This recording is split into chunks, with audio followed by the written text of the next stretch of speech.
పక్కకు పెట్టి ఒక మున్సిపాలిటీ కోసం ఇవాళ ఆ ప్రాంతాన్ని రణరంగం చేసి రావణ కాష్టం చేస్తూ ఉన్నాడు మంత్రి వివేక్ గారు. ముఖ్యమంత్రి రేవంత్ రెడ్డి డైరెక్షన్ మేరకు మంత్రి వివేక్ గారు పోలీసులందరూ కలిసి మమ్మల్ని జైల్లో పెట్టారు. సరే, జైల్లో చాలా ఇబ్బందులు పడ్డాం. వీళ్ళకి పై అధికారుల ఆదేశాలు ఏందో కానీ దోమలు ఉన్న రూమ్లు వేసిర్రు, సకా భోజనం లేదు, నీళ్లు లేవు, నాకు గొంతు నొప్పి వచ్చింది 2 రోజులు, ట్యాబ్లెట్లు ఇచ్చే దిక్కు లేదు, చలి బాగా విపరీతమైన చలి, దుప్పట్లు ఇచ్చే పరిస్థితి లేదు. మా అడ్వకేట్ శ్రీకాంత్ నాకు బ్లాంకెట్ పంపించింది లోపల కూడా చాలా ఇబ్బందులు పెట్టిర్రు. మీరు ఇటు తిరగొద్దు అటు తిరగొద్దు, రిస్ట్రిక్షన్స్ మాకు. సరే, భరించినాం. ఇవాళకి 16 రోజులు. నేను ఇప్పుడు కోరుతా ఉన్న వివేక్ గారిని, ముఖ్యమంత్రి రేవంత్ గారిని, మీ కళ్ళు చల్లబడ్డాయా? మీ కక్ష తీరిందా? మీ కడుపు మంట చల్లారిందా?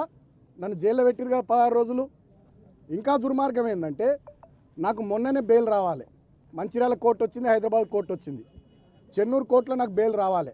బలవంతంగా ప్రభుత్వ పెద్దలు ఒత్తిడి చేసి 5వ తేదీకి వాయిదా వేయించింది. కారణం ఏందో తెలుసా?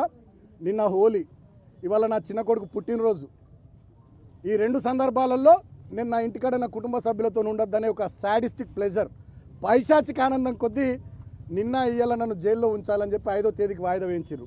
కానీ నేను మా అడ్వకేట్లకు సెల్యూట్ చేస్తూ ఉన్నా. మా కేసీఆర్ గారు ఎప్పటికప్పుడు మానిటర్ చేసి వారికి కూడా కృతజ్ఞతలు. మా అడ్వకేట్లు మంచిర్యాలలో కానీ, చెన్నూరులో కానీ, హైదరాబాద్లో కానీ మాకు బెయిల్ రావడానికి వాళ్ళు బాగా కృషి చేసిరు. వాళ్ళకు హృదయపూర్వకంగా కృతజ్ఞతలు. అదేవిధంగా జైల్లో ఉన్నప్పుడు నన్ను పరామర్శించడానికి పెద్దలు, పార్టీ నాయకులు, మా హరీష్ అన్న, అదేవిధంగా మా కేటీఆర్ అన్న కూడా వచ్చి నాకు ధైర్యం చెప్పారు. వారితో పాటు మాజీ మంత్రులు మా జోగు రామన్న గారు, వేముల ప్రశాంత్ రెడ్డి గారు, కొప్పులీశ్వర్ గారు, గంగుల కమలాకర్ గారు, అదేవిధంగా ఎమ్మెల్యేలు కోవ లక్ష్మక్క, మా అనిల్ జాదవ్ అన్న, కోరుట్ల ఎమ్మెల్యే సంజయ్ అన్న, అదేవిధంగా మా బావ కుత్బుల్లాపూర్ ఎమ్మెల్యే వివేక్ గౌడ్ గారు, మా సోదరుడు ఎమ్మెల్సీ షంబిపూర్ రాజు గారు, పల్లా రాజేశ్వర్ రెడ్డి గారు, అదేవిధంగా మాజీ ఎమ్మెల్యేలు మా కోనప్ప గారు, దివాకర్ రావు గారు, చిన్నయ్య గారు, మా గొంగిడి సునీత మహేందర్ రెడ్డి అక్క, అదేవిధంగా మా జాజుల సురేందర్ అన్న, ఇట్లా చాలామంది పెద్ద రాష్ట్ర స్థాయి నాయకులు కానీ, మా విద్యార్థి విభాగం సోదరులు కానీ, యూత్ విభాగం సోదరులు కానీ అందరూ వచ్చి నాకు మనోధైర్యాన్ని ఇచ్చారు. కానీ నేను ఒక మాట రాష్ట్ర ప్రజల్ని కూడా ఆలోచించమని కోరుతూ ఉన్నాం. మేము 10 ఏళ్ళు గవర్నమెంట్ నడిపినాం. మేము ఎన్నడూ కక్ష సాధింపు రాజకీయాలు చేయలే. మీకు ఒక ఉదాహరణ చెప్తా రాష్ట్ర ప్రజలకు.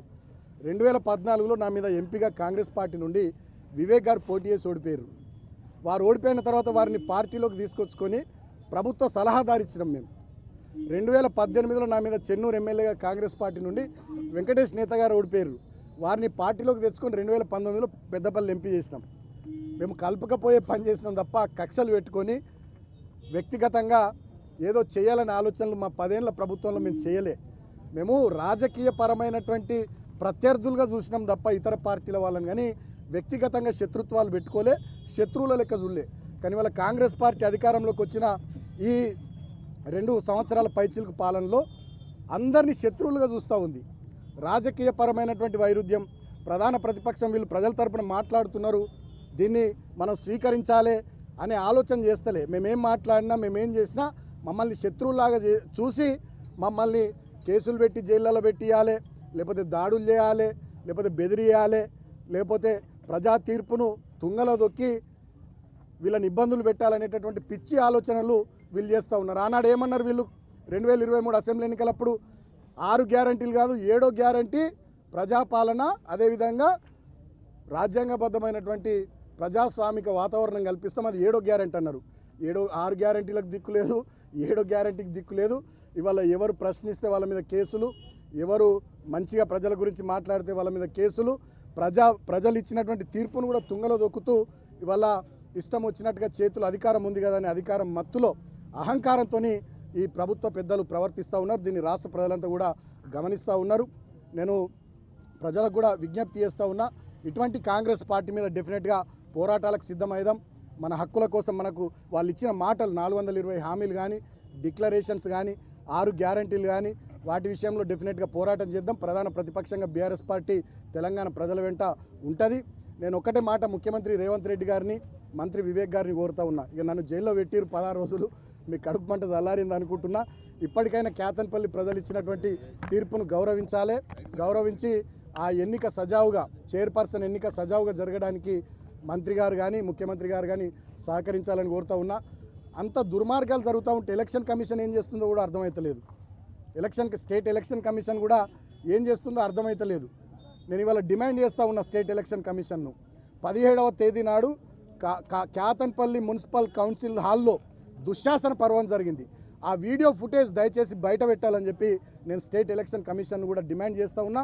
ఫేర్గా మళ్ళీ ఒక డేట్ ఇచ్చి ఎలక్షన్ జరిగేటట్టుగా, వీలైనంత తొందరలో చైర్పర్సన్ వైస్ చైర్మన్ ఎన్నిక జరిగేటట్టుగా, ప్రజా తీర్పు ప్రకారం అక్కడ మాకు చైర్మన్ వైస్ చైర్మన్ వచ్చేటట్టుగా స్టేట్ ఎలక్షన్ కమిషన్ ప్రశాంతమైనటువంటి వాతావరణంలో ఎన్నిక జరిపించాలని డిమాండ్ చేస్తూ, ఇన్ని రోజులుగా నేను జైల్లో ఉన్నప్పుడు కూడా నాకు సహకరించినటువంటి వాస్తవాలన్నింటినీ ప్రజల్లోకి తీసుకొచ్చిన మీడియాకు కూడా హృదయపూర్వకంగా నేను కృతజ్ఞతలు తెలియజేస్తూ, మా బీఆర్ఎస్ సోషల్ మీడియా వారియర్స్ రాష్ట్ర వ్యాప్తంగా కూడా ఇక్కడ జరిగినటువంటి అన్యాయం కానీ, మా విషయంలో చేసినటువంటి దుర్మార్గాలు, కాంగ్రెస్ ప్రభుత్వం మంత్రి వివేక్ చేసినటువంటి వాటిని ప్రజల దృష్టికి ఎప్పటికప్పుడు తీసుకొచ్చిన బీఆర్ఎస్ పార్టీ సోషల్ మీడియా వారియర్స్కి, నాకు అండగా ఉన్నటువంటి మా పార్టీ నాయకులకు, అదేవిధంగా విద్యార్థి విభాగం, యువజన విభాగం సోదరులకు, మా మాజీ ఎమ్మెల్యేలకు, మాజీ మంత్రులకు, ముఖ్యంగా మా పార్టీ పెద్దలు కేసీఆర్ గారు నాకు బెయిల్ రావాలని ఎప్పటికప్పుడు అడ్వకేట్లతో మాట్లాడి అన్ని విషయాలు మానిటర్ చేసిన గౌరవనీయులు తెలంగాణ తొలి ముఖ్యమంత్రి కేసీఆర్ గారికి, నాకు జైలుకు వచ్చి మనోధైర్యాన్ని ఇచ్చి పార్టీ మొత్తం నీ వెంట ఉంది,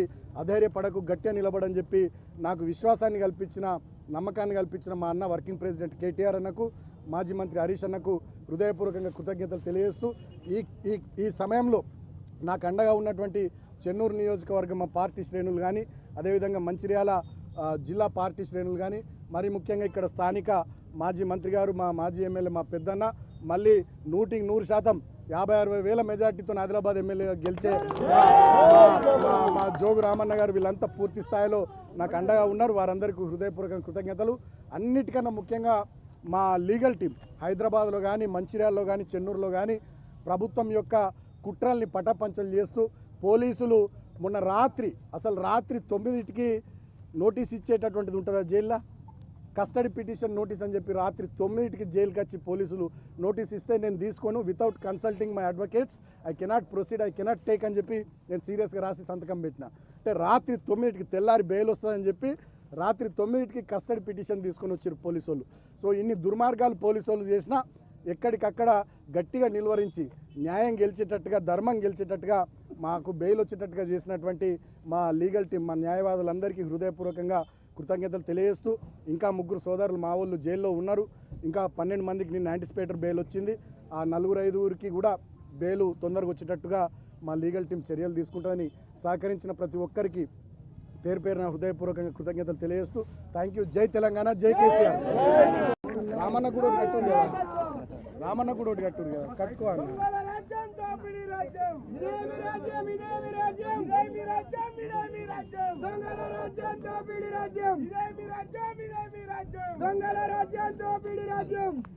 పాలన